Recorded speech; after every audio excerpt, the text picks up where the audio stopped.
নমস্কার বন্ধুগণ, আজ সকাল সকাল ঘুম থেকে উঠে যাওয়া হয়েছে। তার কারণ আমরা রেডি হয়ে যাব কল্যাণী কিছু কাজের জন্য।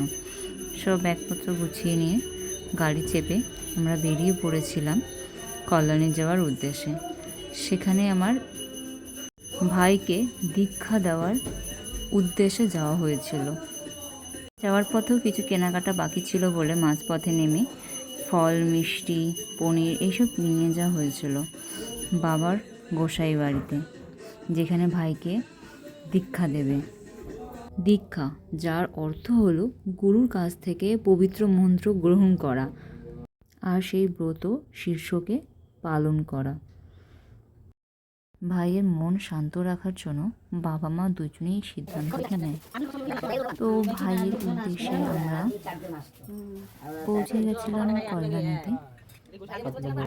সেখানে গিয়ে ভগবানের দর্শন পেয়ে আমাদেরও মন শান্ত হয়ে গেল, খুব ভালো লাগলো।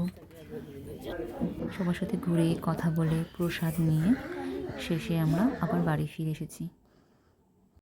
টাটা।